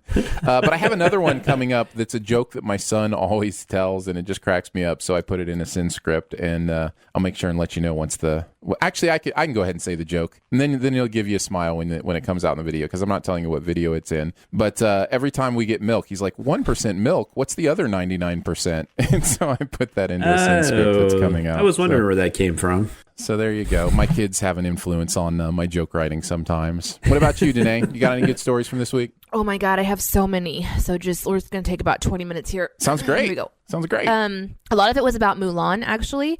I learned that the weight of a warhorse is 1,400 pounds on average.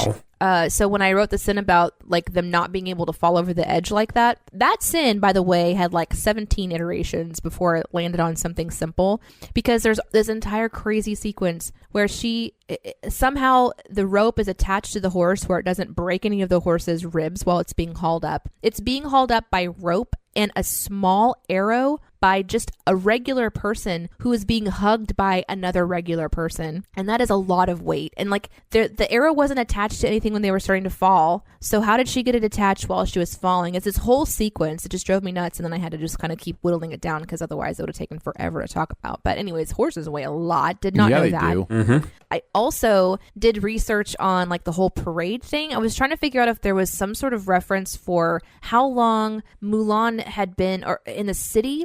They're up on the mountain, and then it's nighttime, and they're looking down over like the imperial city. And then the next scene, there's a parade. So it's like that parade was put together instantly whenever the war heroes got there. But how did they know that they won the war? And then also the Hun warriors were already inside the dragon. Mm-hmm. So somehow they beat them to the imperial city. And then Mulan gets there right afterwards, but she was on horseback. So it's like all of this timing thing. And I was trying to figure out, like, did they cut out a scene where they days later type of a thing? And there was really not a lot in that vein. So that's just another one of those continuity things that drove me crazy. And I definitely tried to write something on it, but it was too wordy. I also researched something. I thought that Jeremy made a spelling error in the script for bury the lead. I've always thought that it was L-E-A-D, and it is not. No. So I learned a new word. Lead, spelled L-E-D-E, is in fact correct. So I had no idea it means to begin a story with details of secondary importance to the reader while postponing more essential points or facts. Yeah. Thus, burying the lead makes total sense, but in my mind, it's like burying what you would lead with, like the good juicy stuff, which is what it is also, but it's just spelled differently. So that was kind of cool. Yeah. That's just my English research. English language is stupid. Nice. Nice. This is where we also talk about cut sins. Yeah. Because there was one that I really, maybe I should have pushed for it. When Mulan first arrives at the dude camp and she punches a guy and he like flies across and hits Qianpo's belly, and then they have that whole interaction. She punched him and he moved like 4 feet, no problem. And then after the whole, like, they all fight and they all hate her and she's trying to figure out like, oh, my name is whatever. She makes this like motion, this like chopping her hand into her other hand motion. And then she shakes her hand like, ow, just making this little motion has hurt me because I'm a female. And it really pissed me off because Mulan just punched somebody and moved him 3 feet without like breaking a nail. And then whenever she's supposed to be looking like she's feminine but also masculine, she makes a little hand gesture and it hurts her. So I wrote a sin about that. It was cut. It's okay, but I'm still bitter. I had one. I had a cut sin from the Knives Out video, and there's no spoilers here, Danae, so you don't have to worry about it. But they play a game called Go, in this game, which is a game with black and white rocks. It's a really interesting game, and I wish I could study it more. But basically, you place the tiles in a way that captures, closes off your opponent's pathways, and then you get a certain number of points for how many consecutive tiles you have or groupings of tiles. Anyway, I know enough about it to sound like I maybe know a little bit about it, but I don't. Anyhow, it's a fascinating game, and I had a sin about how stones were just appearing on this go board, even though you can hear them placing 1, 2, 3, 4, 5 stones. But then you look down and all of a sudden there's 12 more stones, even though you've only heard them place 5. And it just wasn't going to work because proving that with the audio was just going to be, sometimes the sin goes away because it's hard to prove it in a video kind of thing. Yep. And but the close of the joke was movie fails to pass go, collects 10 sins, something like that. So that's one you save for later. Right. That's a good one. So anyhow, I did want to mention that as well. Let's move on to the comment section. I want to know what you're thinking. I appreciate your honesty. You're a real straight shooter. You are the ones who are the ball lickers. We're just going to take a look at a comment from the week's videos. What do you got today, other than food in your mouth? I just put Reese's Pieces in my mouth. Could you hold on a second? Sure. In fact, I'm going to put even just more in my mouth. Just stuff them all in there. Yep, just stuff them all in there, Danae. Oh, there's one down here. Hold on. Uh-huh, yeah. Did you lose one in your cleavage? I've heard that's a problem for women. I might have an entire bag. In your cleavage? That's amazing. Okay. Thank you for being patient with me while I cleared my palate. I didn't know you were coming to me first. This one came from Twitter. I really hope you folks discuss who wrote the "that shit isn't water" sin for swimming out of the snow on Mulan, because it's so much of "there's no gravity in space." I can't help but giggle hysterically. Was that an intentional nod or the happiest of accidents? And I will tell you, it is a happy accident. I did not realize. Jeremy wrote "there's no swimming." There's no swimming, and then when this was referenced on Twitter, I was like, "Oh my gosh, it does that! There's no swimming in space," and it does have that same feel. And even in the comments section, people are like, "Well, technically." Swimming in an avalanche is exactly what you want it to do. So it definitely has that vibe for a couple of reasons. The coincidentalness of how it's worded, but then also just the fan kind of coming in and being like, this is how you actually would do this. So there was an accident. A good one, but it was nice. an accident. Nice. I wanted to go to the Walking Dead video from Brendan. I thought this was hilarious, and we haven't talked about this yet, so it'd be a good opportunity to talk about this too. It says, funny that after sending the "Don't Dead Open Inside" on the doors on the previous Walking Dead videos, you appropriately premiere your new "Everything Spoilers Wrong Duh With" intro on this one. And I think that's so perfect because our brand new intro debuted during this series of videos. We didn't talk about that. That's what I'm saying. So we can talk about it now. With the debuted with The Walking Dead, and as well as BTS On had it, and then Mulan was the first CinemaSins video that had it. And I should also mention there will be at least one video coming up that doesn't have it because it was made before we started using it. Mm-hmm. So I'm just wonderfully anticipating the fans being so polite about telling us that we went back to the old one. They're going to be like, either "thank God you dropped that one, I hated it," or... Right? Yeah. Yeah. But I thought that was hilarious that we gave The Walking Dead crap for the "Don't Dead Open Inside" because the words look jumbled up, and then we have our own version of that with "Everything Spoilers Wrong Duh With."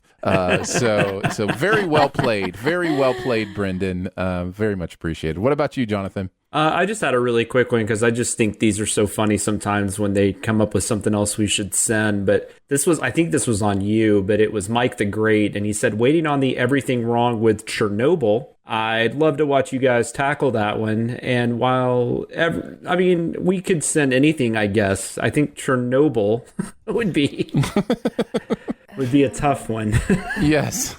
I don't think that's happening. One of the most horrific incidents in world history. We have a non-official nope, never doing it list. Right, with Passion of the Christ on it. Yeah. We've talked about that a little bit before, but that would definitely, I guess, make that list. If there was a we're list, not I think Chernobyl. We're not going to do Sins on a horrible human disaster like that and talk about, well, really, their skin wouldn't be melting this fast.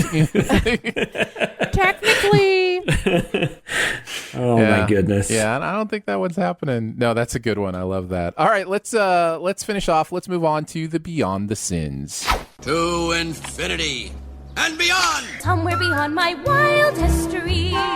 To boldly go where no man has gone before. All right, let's chat about something else from the world of pop culture that we've seen recently. I'm going to start because before I start, actually, I want to thank Danae for her Sudoku recommendation. I have been Sudokuing in my downtime. I've loved Sudoku, and I've never taken the time to really invest myself in the logic of it, which is the part that activates my brain, like that logic part. And so I did some research on advanced Sudoku logic and was like, oh, that makes total sense. And so I studied it for a little bit and researched it. And then I've been working on my times, and I have been having such fun with that app you recommended. You're right. It is very clean, very pure, very easy to use. It is obvious somebody who loves Sudoku put it together and understands, you know, what you want as a Sudoku player. And now I'm a Sudoku king now and blazing through those extreme levels and having a great time doing it. So nice. I'm glad you like it. Thanks for saying so. Yeah,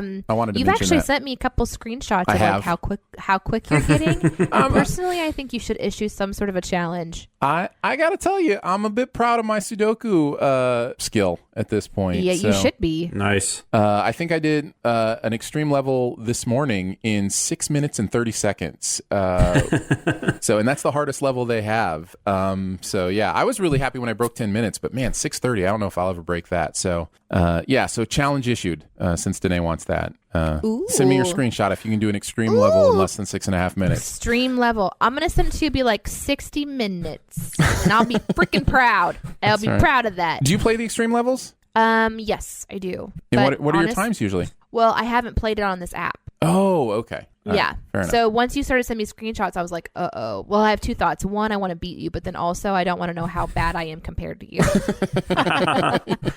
I understand that. I get that fully. But what I wanted to talk about is I, like everybody else, decided to watch Tiger King on Netflix. You did? Yes. Yeah, I'm not watching that. You haven't watched it? Okay. And I'm here. Danae, you haven't watched it, have you? No. Don't. I'm here to tell you, Danae, not to watch this. I don't know that I want to. No, I think you will have a bad experience watching this. I am a docuseries person. I love documentary series, and it doesn't bother me how weird they are, how strange the people are, quote unquote strange. We're all human beings. We all have quirks. Some people's quirks feel a little bit weirder and stranger than others. Then there's the element of right and wrong. Like there's moral aspect to it, like where do you judge these people? What do you judge them on? There's so much in this story that you would never expect from a story just about people who keep big cats. And Danae, the reason I think you would have a bad experience with this is I've heard you talk about not even liking zoos, and this is like the next level of just private ownership of these animals that are here. But what's interesting is this docuseries, I think, takes a very step back look at these people and just lets you observe them and make up your own mind, which anymore today, it seems like a lot of documentaries and docuseries have their own point of view that they want to get across to you. And this one felt very neutral to me, which I appreciated because I could make up my own mind about, the woman who says that she's saving the big cats, but also has her own, display with 300 of them. You know what I mean? Like, so it's kind of one of those interesting things, but then it goes into like murder plots and polygamy and like all these different like cult ideas and just all these different things. And it's for me very interesting, but that's because I love docuseries and I love experiencing the human aspect of this stuff. So yeah. I just get turned off pretty quickly when I see the people on social media that were talking about it. It almost felt like a so bad it's good kind of thing, and that doesn't interest me. But my wife watched it Saturday. She said she still doesn't know really what it's about. Well, that's because there's so much. I know. She said it like she watched like 3 episodes and was just like, "What am I watching?" And She told me that I would probably not like it, so I'm going to assume she's correct and probably just let it go. I think there are two reasons that someone wouldn't like it. One is the reason that I was telling Danae about for her, which is a severe love of animals, that the empathy for the animals will destroy you through this if you start to see things from their perspective, right? Like the perspective of these tigers and lions and that kind of thing. And the other aspect is if it just bothers you to watch quote unquote weird people. I have a friend who's like, I already have enough messed up people in my life. I don't need to put more messed up people in front of me. Then that's the other part of it. Yeah, that whole thing. And there is an element for me that does, well, I don't get offended, but there's an element of me that questions our classification of people based on how they look, based on their, financial level, all those things. And I think this movie or this docuseries kind of plays with that a little bit, and that does bother me. But at the same time, it doesn't mean I have to feel bad about it for me when I watch it. You know what? That's not something I've never felt. And what little my wife told me about it, it almost sounded like, I'm curious if it started off as something else, and then just because the personal story took a turn, right? Kind of like Making of a Murderer started off as something different than it became, right? I'm really curious if that's the case. I haven't looked into it, but. Or even King of Kong is kind of that way too, right? Yep. Where during that's really weird. I was just thinking about King of Kong when you were talking about sending photo proof of Sudoku times. No, that's right. That was the first thing I thought of, was that guy. Like, you'd be sending videotapes to that dude. He's still like at his mom's. And yeah. Well, I have to say, the world doesn't necessarily know this. Some people do, but Danae and I's competitive streak over mobile games is documented. It is. Oh my God! Actually, I'm thinking about using that for this conversation because I know where you're going, and it's such a fun game. Are you about to talk about Honeycomb Hotel? Yeah, Honeycomb Hotel. We would record our screens playing the same levels of Honeycomb Hotel, which is another logic game, and then we would do side by side split screens of how we solved it differently, and who would win, and we'd watch the race. Who would get there faster? Yeah. By the way, King of Kong, though, if you haven't seen that, listeners, that is an amazing documentary. It's actually one of my favorite movies of all time, not just one of my favorite documentaries of all time. It might be one of mine too. It's my second favorite documentary of all time. An American Movie. Have you ever seen American Movie? I've never gotten around to seeing American Movie. Yeah, that's my favorite of all time. But King of Kong is like right there. I'm not like, I haven't watched like a ton of I haven't watched like thousands of documentaries or anything. King of Kong is one of those select few movies that I can go to anyone in my life and go, watch this movie, you're going to love it. It's one of those movies. Like, even people who don't play video games, like, watch this movie, you're going to love this movie. And what is the guy's name? Like the asshole? Dave? What's his name? I don't remember. Don't remember their names right now. He's like a real life movie villain, though. Yeah, like the way they present him in the documentary, like it's like insane that he exists. Yeah. Yeah. Well, they make Pixels. If you've ever seen the movie Pixels, the guy from Game of Thrones, Peter Dinklage, is basically playing him. I think it's Billy something. Yeah, it's Billy Mitchell and Steve Levy. Billy Mitchell. But Peter Dinklage is basically playing him in Pixels, if you've ever seen that. Danae, did you want to go next? Yeah, sure. So I'll just do a quick one, and then I will talk about Honeycomb Hotel because I think it's a logic game that it's not just for adults. I think if you have young kids who like logic puzzles, it definitely has like an old school gaming vibe that might be kind of fun too. So my first thing is my husband and I, we've got so much going on right now with the move and just all these various things. We've been looking for an app where we can both keep a to-do list where we can reorganize priorities and such. And he found one through Microsoft, and it's probably one you guys already know about, but just in case you're looking for something, it's just called To Do. I think they just absorbed Wunderlist as well, which is, I know, a very popular list keeping app. I've used Google Keep, Trello, and other ones that kind of do something similar. This one just uses your Microsoft account, and then you can link people to it. And so if like he reprioritizes the list, it reprioritizes them on my list too and keeps them synced together. So anyhow, I just thought I'd kind of mention that. Just we're really appreciating it in these days. But let me tell you a little bit about Honeycomb Hotel. This is a game I found when I was 12 years old.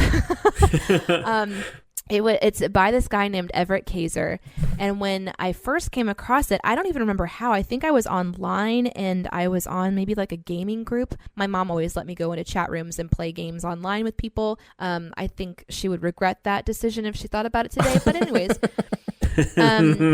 thankfully, I was with safe people. And I think it came up there, and I got an email for Everett Kaiser, and I got to send him an email, and then we sent him, like, we printed off this paper and then sent a check to him, and then he sent back like a hard disk copy of his games that he's created. He creates logic and puzzle games. This one is where you have a cell that has a lot of different options. It might have, 6 different, let's say, flower options, and you're trying to figure out which option is the correct answer for that cell. You're definitely going to want to take the tutorial because it's not just picking which puzzle piece goes where, but also you have to create a trail through the entire map. There's one entrance and one exit, and there's one correct answer. But as Aaron was saying, we started playing this game, 5 years ago. And we would sit down, we'd go, and we would record our screens, and we would just very quickly solve the puzzle. And there's so many ways to solve, like everyone's brains work differently as how you are going to solve these problems. For me, it's process of elimination games I really enjoy, and they give you clues, and you just have to answer those clues. So if you're looking for something to do that kind of makes you think, especially with boredom of self-isolation and keeping everybody separate, this could be a fun one. I started playing when I was 12 and I loved it. And I think it actually helped me to become the puzzle person that I am today because I spent so much time learning about how to do process of elimination games. But the graphics are super, super simple. It looks like one of those cheap, silly games, but this guy's been creating software for a long, long time. So I would definitely recommend it. And there is a free version, so you can just try it out. And like I said, you're going to want to do the tutorial. After you get the hang of it, you can change in the settings, like whether or not it gives you hints or it auto completes stuff for you, and that'll all make sense once you get into the game. So, but I think I would recommend it for anybody who likes to do more complex process of elimination. And there's different levels. So when you first open it up, it's really simple, and then you make the puzzle bigger and bigger and bigger until it's quite large. Yeah, I was immediately thinking with the Sudoku game, I was like, I wish these puzzles were numbered so that Danae and I could do races again on Sudoku and like do those side by sides. Because that was fun doing those races and then, putting them side by side and watching them. Yeah. So, you still have those videos, right? I think I do somewhere. Yeah. Amongst my digital They got to be around there somewhere. Library. Yeah. Just watching. I'm not a gamer at all, but now that we're in a pandemic, I kind of wish I had a PlayStation. Yeah. Well, what's amazing is you have something in your hand that is a better gaming system than our childhood times 10. You know what I mean? Like, that's crazy. Yeah, I know. I could definitely. I have a hard time playing games on my phone. I don't know what it is. It's probably just something I have to get used to. Kind of like I got used to reading like comics digitally. Yeah. I'm sure it's something once I got used to it, it would be perfectly fine. Yeah. But I don't know. It's just like kind of because my wife's been playing games on her phone for, since we've probably 10 years or something. Yeah. That's the only way she plays games. Yeah. I really, really do. I mean, I really love long form games like, PlayStation or like World of Warcraft was one of my all time favorites. I just don't have the time to dedicate, anymore. But mobile games are so, so fun. I'm actually going to be putting together a teaching people how to play Dungeons and Dragons hangout soon, just so I can teach people how to play. And then people are asking me to like DM a game, and I don't know how that would work with there being so many people and just one of me. But I love teaching people how to play, whatever game it is. I love like introducing it. So if you try Honeycomb Hotel and you want to like it and you're getting stuck, just let me know, and I will teach you how to play this game. I might holler at you about the Dungeons and Dragons thing too, because I don't know, that'd be something fun to learn. Well, what else I got to do, man? After I'm done writing my scripts for the day, I got nothing else to do. My daughter doesn't want to hang out with me. My wife practices social distancing in our house. So I'm kidding. But I think it's like a Rodney Dangerfield joke. My wife and I have been practicing social distancing for years. Well, I made a joke because they were both doing like separate things all day yesterday for me, and I was like, "Well, you guys like want to watch a movie with me or something?" And my wife just made the joke like social distancing. I'm like, "I'm glad you're using that as an excuse. Like you have a built-in excuse." It's the 2020 version of "I have a headache, honey." What do you got, Jonathan? I have to Beyond the Sins. I'm going to talk about, I guess, this came out on Netflix a few weeks ago, but I finally got a chance to dive into Lock and Key. What did you think? I haven't watched it, but that's... Okay, so it's based on a comic book series by Joe Hill and Gabriel Rodriguez. And Joe Hill is a novelist who also happens to be the son of Stephen King. He's a great writer in his own right, but he is the son of Stephen King. But this is a comic series he created. I don't know. I didn't write the year down. I want to say it was like 2013 or something. But and it was a pretty fun one. I didn't get into it till a couple years ago, and then there's been a couple different tries at making this into a show. Fox was going to do a network show of it, and they ended up not picking up the pilot. Hulu was going to do it, but then I don't know if this was around the time where Disney was buying all that stuff, and somehow it ended up not making it to Hulu. I'm going to stop you there because that's my connecting point. I think my wife and I watched the Runaways. Which is on Hulu now, which is a Hulu property now. Yeah. And I think the Lock and Key characters made an appearance in a couple episodes of The Runaways. So that's interesting because I think it, like you said, I think it was going to be on Hulu. I think it might be on Hulu. I don't know. Anyways, yeah, maybe. But Netflix ended up buying the rights to it, and they created the show finally. And so what it is you have this family who the father, I think his name is Rendell Locke. He gets shot and killed. He's a principal, I believe, at a school. He gets shot and killed by one of his students that is asking him to explain he wants to know the secrets of this place called Key House. And then he ends up murdering the father. And then the family, because of this, they have to relocate to the father's ancestral home, which is actually Key House. And when they get there, the three kids discover that there are all these keys that have different magical properties. Like one key, you tell it where you want to go, and then you open a door, and that's where you'll go. As long as you've been there before. Like if you were like, I want to go to the ice cream parlor, and then when you open the door, it'd be the ice cream parlor. And then it gets a little weirder. It gets into more things after that. Like there's one key that you can actually insert into a person and do things, and it's kind of wacky and crazy, but it's really interesting. I was a little nervous because when I saw the preview, which obviously Aaron wouldn't have this problem,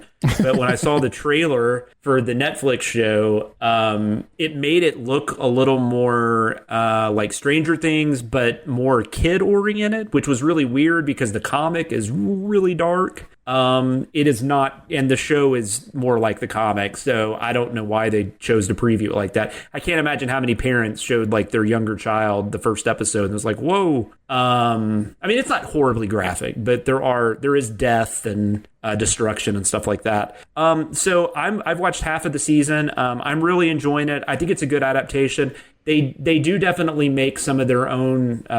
They go in some different directions. The mom character, for instance, is very different than she is in the comic, which I actually kind of like. And I think they actually made a good decision there. But no, like all the acting's good. It looks good. It's a lot of fun, and it's the villain is really fun, and it's just a nice little like horror fantasy kind of show, and kind of in a Stranger Things type of vein. I don't think it's quite to the level of Stranger Things, but I would definitely recommend it if any of that sounds interesting to you. And if you've read the comic and we're not sure if you wanted to jump in or not, I think it's worth it to check out. So very nice. Lock and Key. That's going to do it for Behind the Sins this week, guys. Don't forget to make sure you're subscribed and go ahead and leave a comment or rating as well. You can hang out with us.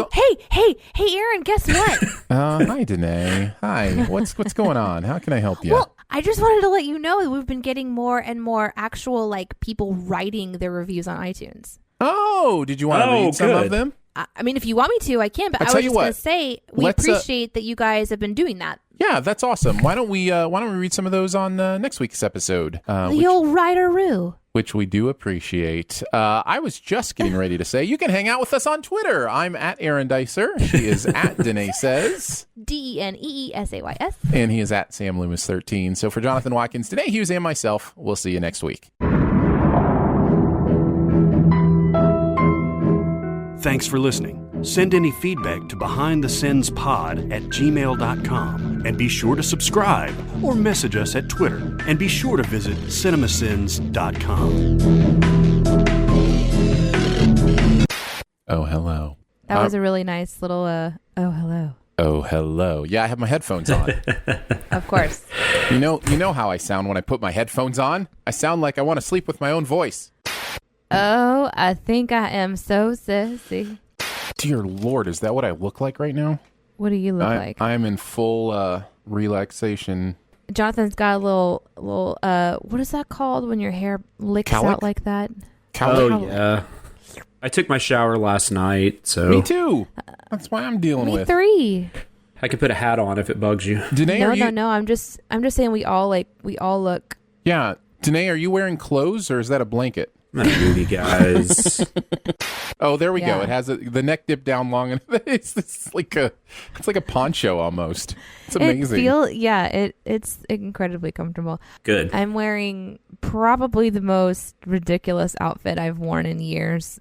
Black t-shirt, a striped like long skirt or something. It's a style. I can't remember it's like meant for the summertime. And so then I got cold, which is I put the sweater on, and then I'm wearing 3 pairs of socks. And none of it matches at all. Here's what I would like, Danae. If you would clap 5 times distinctly. Deep in the heart of Texas. Sorry. Danae, I'd like you to begin. I would like you to clap. I'm 5. sailing away. Is that what you meant? By clap? Starting first? No. I came down with all my stuff, right? I've got my laptop, I've got my water, my hands are full. And of course, like much of America right now, I'm just wearing pajamas all day, right? Like that's just what we wear now. And I put my cell phone in my pocket. Well, that added some weight to my pajama pants, which are just elastic, right? Yep. So I know what you're talking about. I'm walking down the stairs and they're starting to ride down, and I have no hand with which to pull them back up. And I'm like, okay, I think I'm good. There's nobody between the stairs and the studio. We're going to be fine. And so, they keep riding down, and I am just all out there now. Are you doing that like duck walk thing yes. where like you're trying Yep. My pajama pants are around my ankles, people, and we've talked about my underwear habits, so everything is out there at this point. But I'm like, we're good, nobody's here. Well, turns out one of my sons is sleeping on the couch down there. And I'm like, oh, man, well, he's asleep, right? At least he's asleep. So I've got my water bottle, which in my laptop. And if you look at my children, and if you look at my water bottle, you may notice it's shaped a little bit like a gong or a bell. And it accidentally swings and hits the side of my laptop. It makes this gong sound. And he jumps up out of his head pops up off the couch. And I just walked by him, and he just got like full dad butt, right?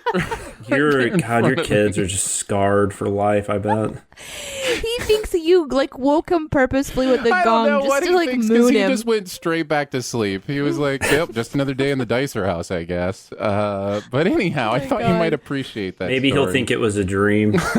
Well, it is a dream. We have it's not a Snuggie, but it's similar to, it's actually much nicer than a Snuggie ever was, but it's like a blanket that it's got a little pocket for your feet to go and your hands in and all that stuff. And I was under it the other day on the couch, and my wife needed something, and I thought I had removed my feet from the pocket. I had not. So I tried to stand up and immediately just toppled over. It was, my daughter didn't get to see it, but my wife heard it. I think the funniest part she said was when I was like, "Oh no," because I realized I was about to fall. So she heard, "Oh no," and then she heard bang. Oh no! So it reminds me of another story, and since we're firmly in the outtake section, I will tell it to you. Just the other day, I was doing dishes, and my wife had just made some food in a pan, and I didn't realize she had just used it. And I hot. gripped like not the handle. I just gripped the pan, like the side and inside of the pan with my hand, and immediately realized it was oven hot and pulled my hand away. And I guess what I said was, "Wow, that's hot."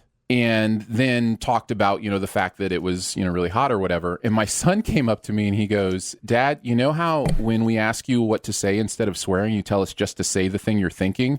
I just realized you actually do that." It's like you just grabbed an oven hot pan and just went, "Wow, that's hot." Okay, I'm going to tell a story too. It's not really related to anything, but... All right, anyway, let's get started. I'm kidding.